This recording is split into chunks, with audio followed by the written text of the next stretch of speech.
Russia Ukraine దేశాల మధ్య ఉద్రిక్తతలు తారస్థాయికి చేరుకోవడం ఆందోళనగా మారింది. ఈ పరిణామాలు ప్రపంచ దేశాలపై ప్రభావం చూపుతున్నాయి. అందులో ప్రధానంగా చెప్పుకోవాల్సింది చమురు ధరల గురించే.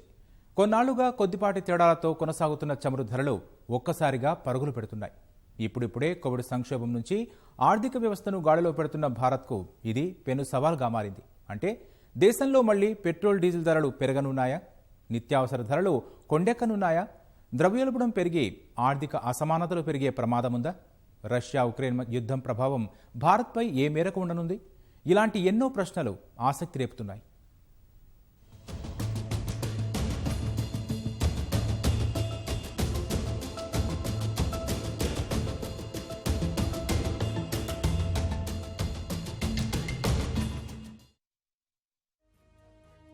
కోవిడ్ కారణంగా ప్రపంచ దేశాల ఆర్థిక స్థితిగతులు పడిపోయాయి. వరుస వేవుల దండయాత్రతో ఆర్థిక చక్రం అతలాకుతలమైంది. ఇదే సమయంలో రష్యా ఉక్రెయిన్ ఉద్రిక్తతలో మరో ముప్పును రాజేస్తున్నాయి. ఆ దేశంతో వాణిజ్యపరంగా ప్రత్యక్ష ప్రభావం కంటే పూర్తి స్థాయిలో యుద్ధం వస్తే వివిధ దేశాలపై భద్రతాపరంగానూ ఆర్థికంగానూ ప్రతికూల ప్రభావం పడొచ్చు. ప్రధానంగా చమురు రవాణాకు ఆటంకాలు ఎదురయ్యే ప్రమాదముంది. ఇప్పటికే ముడి చమురు బ్యారెల్ ధర 7 ఏళ్ల గరిష్టంగా $97 చేరడంతో దిగుమతులపైనే అధికంగా ఆధారపడిన భారత్ వంటి దేశాలు దిక్కుతోచని పరిస్థితుల్లో ఉన్నాయి.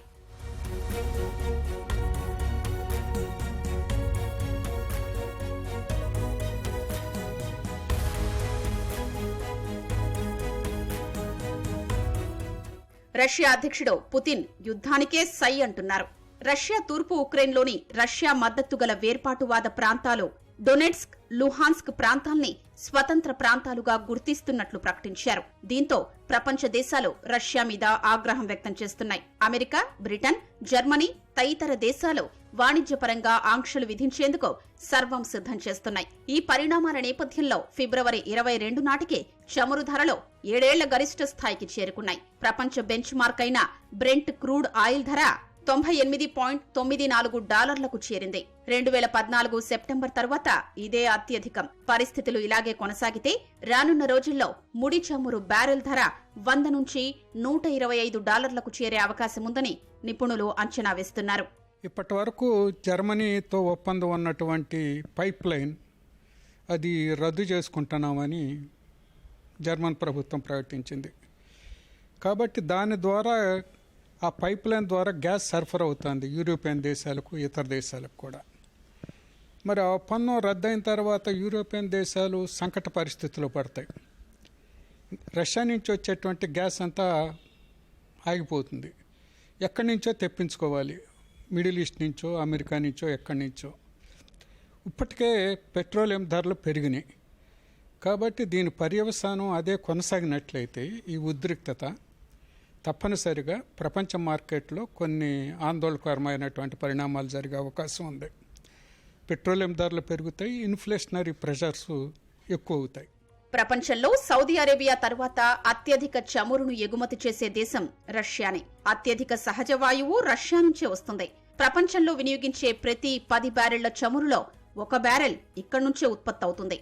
ఈ నేపథ్యంలో రష్యాపై ఆంక్షలు విధిస్తే ప్రపంచవ్యాప్తంగా చమురు ఎగుమతులపై దీని పెను ప్రభావం పడుతుంది.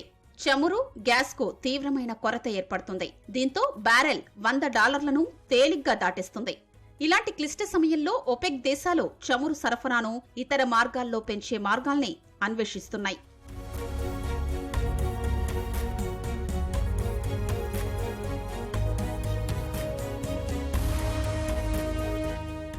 ఇంధన వినియోగంలో ప్రపంచంలో భారత్దే 3వ స్థానం. అయితే మన దేశం అవసరాల్లో 80% పైగా దిగుమతులపైనే ఆధారపడుతోంది. ఇందుకోసం Iraq, Saudi Arabia, United Arab Emirates సహా కొన్ని సౌదీ దేశాల నుంచి దిగుమతులు చేసుకుంటోంది. భారత్ మొత్తం చేసుకునే దిగుమతుల్లో ఆయిల్ వాటానే దాదాపు 25% ఉంటుంది. ఓమిక్రాన్ వేవ్ కారణంగా ప్రస్తుతం డిమాండ్, సరఫరా మధ్య అంతరాలు పెరిగిపోయాయి. దీనికి తోడు ధరలు పెరగడం, విదేశీ సరఫరాలపై భారత్ అతిగా ఆధారపడడం వంటి అంశాలతో రూపాయి విలువ పడిపోతోందని, ద్రవ్యోల్బణం పెరిగిపోతోందని ఆర్థిక విశ్లేషకులు అభిప్రాయపడుతున్నారు. ఎంతలా ఉంటే దాదాపు 10% చమురు ధరలు పెరిగినా సుమారు 0.9% మేర హోల్సేల్ ప్రైస్ ఇండెక్స్ WPI ద్రవ్యోల్బణం పెరిగే ప్రమాదం ఉంది. క్రూడ్ ఆయిల్ ధరలు పెరిగినప్పుడు diesel, petrol, naphthalene, natural gas అన్నీ పెరుగుతాయి. అది తప్పనిసరిగా జరుగుతుంది అది. కాబట్టి దీనికి మార్గం ఏమిటంటే యుద్ధం ఆగిపోవాలి.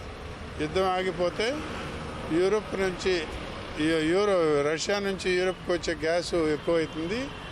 అది గ్యాస్ ఎక్కువైనప్పుడు మధ్య ఆసియా నుంచి ఫార్ ఈస్ట్ ఏషియా నుంచి వాళ్ళ నౌకల్లో దిగుమతి చేసుకునే పెట్రోలియం, క్రూడ్ తగ్గుతుంది. ఎవరు వెస్ట్రన్ యూరోపియన్ కంట్రీస్.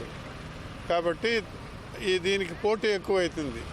ఇప్పుడు సౌదీ అరేబియా ఇటువంటి దేశాలు ఉన్నాయి కదా, వాళ్ళకి ఆయిల్ నిల్వలు ఎక్కువగా ఉన్నాయి. వాళ్ళ దగ్గర నుంచి ఎక్కువగా దిగుమతి చేసుకుంటే ధర మామూలుగా పెరుగుతుంది. ఓపెక్ కంట్రీస్ అంటారు, ఓపీఈసీ కంట్రీస్. అందులో ఎక్కువ పోటీ జరిగినప్పుడు ధరలు పెరుగుతాయి. ఆ ధరల భారం మనపైన కూడా పడుతుంది, తప్పనిసరిగా పడుతుంది. అంతర్జాతీయంగా చమురు ధర $100 దాటితే రీటైల్ ద్రవ్యోల్బణం, కరెంటు ఖాతా లోటును అదుపు చేయడం కష్టమన్నదే ఆర్థిక విశ్లేషకుల వాదన.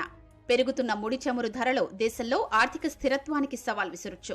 చమురు ధరలు ఎక్కడకు వెళతాయో చెప్పడం కష్టం. ఉక్రెయిన్ పరిస్థితులు చక్కబడితేనే ఈ ఇబ్బందులన్నీ తొలగుతాయని కేంద్ర ఆర్థిక మంత్రి నిర్మలా సీతారామన్ ప్రకటించడం పరిస్థితి తీవ్రతకు అద్దం పడుతోంది. డిమాండ్కు అనుగుణంగా సరఫరా ఉండాలి. ఇలా లేకపోతే ధరల్లో మార్పులు తప్పవు. ఇప్పుడు చమురు ధరల విషయంలో ఈ అంశమూ కీలకంగా మారింది. కోవిడ్ విజృంభణ తర్వాత ప్రపంచ దేశాలు ఇప్పుడిప్పుడే కోలుకుంటున్నాయి. అంతర్జాతీయంగా రోడ్డు రవాణా వాణిజ్యం పుంజుకుంటోంది. పెట్రోల్, డీజిల్ వంటి ఇంధనాల వినియోగంలో ఈ రంగాలు కీలకంగా వ్యవహరిస్తుంటాయి. దాంతో డిమాండ్కు తగ్గ సరఫరా లేకుండా పోయింది. ప్రస్తుత ధరల పెరుగుదలకు ఇది ఓ కారణంగా నిలుస్తోంది. రోజు వార్తల్లో చమురు ధరలు పెరిగిపోతున్నాయని చెబుతున్నారు. కానీ దేశంలో ఈ మధ్య కాలంలో భారీగా పెట్రోల్, డీజిల్ ధరలు పెరిగిన దాఖలాలు లేవు. అంతర్జాతీయంగా ధరలు పెరిగినా మన వద్ద ధరలు పెరగకపోవడానికి గల కారణాలు తెలుసుకోవాలంటే 2021 ద్వితీయార్థంలోకి వెళ్లాల్సిందే.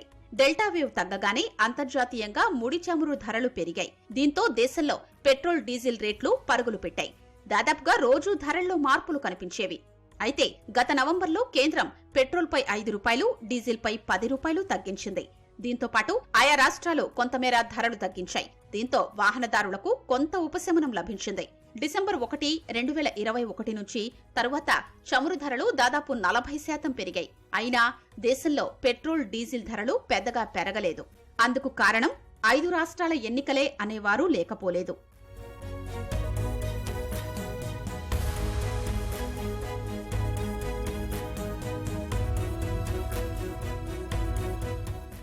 ఇంధన ధరలు పెరక్కపోవడానికి గల కారణం 5 రాష్ట్రాల ఎన్నికలే అయితే ఆ ఎన్నికల అనంతరం మళ్లీ ధరలు పెరుగుతాయా అంటే అవుననే సమాధానాలే ఎక్కువగా వినిపిస్తున్నాయి. మార్చి మొదటి వారం తర్వాత దేశంలో పెట్రోల్ ధర లీటరుకు $8 నుంచి $9 వరకు పెరగనున్నట్లు పలు అధ్యయనాలు అంచనా వేస్తున్నాయి. పెట్రోల్ మాత్రమే కాదు, పసిడిపైన ఈ ప్రభావం కనిపించనుంది. రష్యా, ఉక్రెయిన్ యుద్ధ వాతావరణంతో పసిడి ధరలు మంగళవారం ఒక్కసారిగా పెరిగాయి.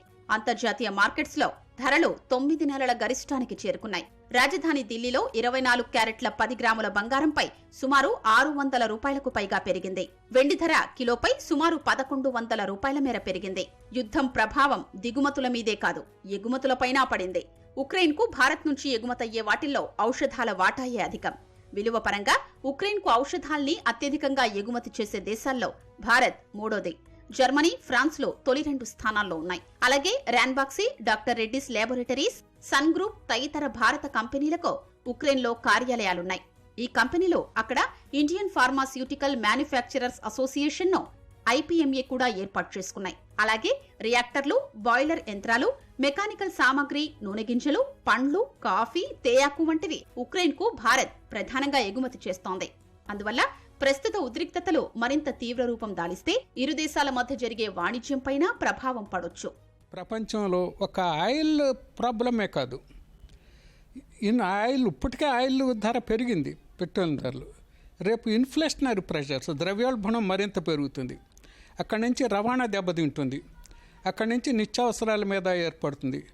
అక్కడి నుంచి కొన్ని ఫ్యాక్టరీలు దెబ్బతింటాయి. మూతవేయబట్టమో విధ్వంసం కాబోతుంది. పౌర జీవితం నాశనం అవుతుంది. దేశాల సరిహద్దుల మధ్య ఉద్రిక్తత పెరుగుతుంది.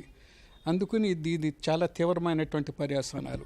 ఎపిడమిక్ నేపథ్యంలో, ఇప్పటికే ప్రపంచ ఆర్థిక వ్యవస్థ దెబ్బతిన్న నేపథ్యంలో ఇప్పటికే అనేక మంది చిన్నవాళ్ళు పెద్ద వీళ్ళందరూ కూడా నిరుద్యోగ బాధతో అలమటిస్తున్న ఈ రోజుల్లో, పేదరికం పెరుగుతున్న దేశంలో ఇటువంటి ఉద్రిక్తత తీసుకువెళ్ళటం సరైనది కాదు. అమెరికా తన నాటో విస్తరణను నిలిపివేసి రష్యాతో రక్షణ, వారికి భద్రత కల్పించే పద్ధతిలో ఉభయతారకంగా ఉంటే ఇది అందరికీ పరిష్కార మార్గం అవుతుంది. భారతదేశం ఆ దిశగా ప్రయాణం చేయటం మంచిది. ఈ నేపథ్యంలో చమురు ధరలు మన దేశంలో నియంత్రణలో ఉండాలంటే భారత్ రిఫైనరీల సామర్థ్యాన్ని పెంచుకోవాలి. చమురుకు ప్రత్యామ్నాయ ఇంధన వనరుల అన్వేషణతో పాటు ఈ రంగంలో మరిన్ని పరిశోధనలు అవసరం. ఎలక్ట్రికల్ వాహనాల తయారీ పెరగాలని, ప్రజలందరికీ అవి అందుబాటులోకి వస్తే ఈ చమురు ధరల బాధ నుంచి తప్పించుకోవచ్చని సూచిస్తున్నారు.